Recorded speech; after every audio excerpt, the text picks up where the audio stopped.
So I visited with several friends recently who are Christian leaders who were expressing the hurt that they were going through because of some things that were said about them that just weren't true. They felt like they were misunderstood and misrepresented.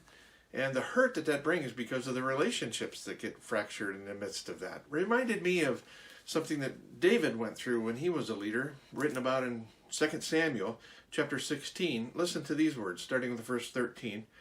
So David and his men continued along the road, while Shimei was going along the hillside opposite him, cursing as he went and throwing stones at him and showering him with dirt.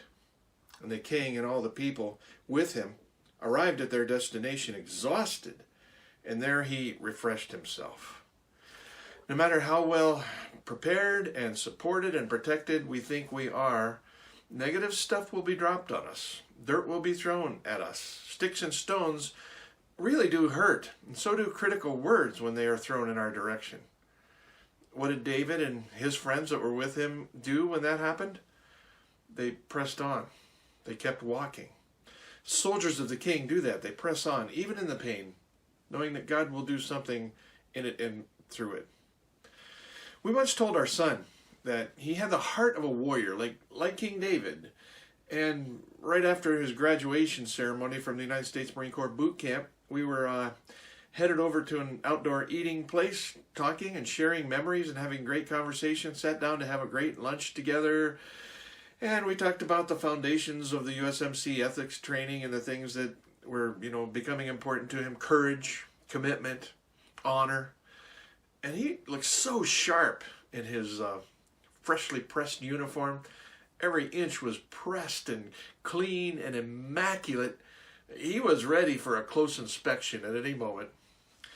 And all of a sudden, out of nowhere, with no warning, our son had a bird relieve himself above him, and suddenly he had bird excrement on his leg.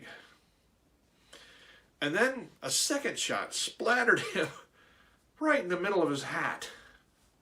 Some bird was sitting up there somewhere in the eaves above us. None of us saw it coming.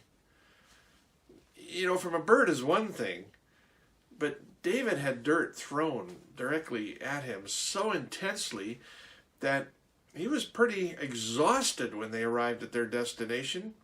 They were emotionally fatigued, and we can get that way too. It's why we need to get alone with God and open our Bibles and really hear from the Father, who always encourages us and always builds our hope and our faith through His words. No amount of tossings or droppings in the world will be wasted in God's economy. He shapes us and makes us look more and more like Jesus, and so we keep walking. Whether stuff from nowhere or dirt thrown at us from friends or enemies gets dropped on us, it can still build character. Like a movie we saw recently called Collateral Beauty. I encourage us to watch for it.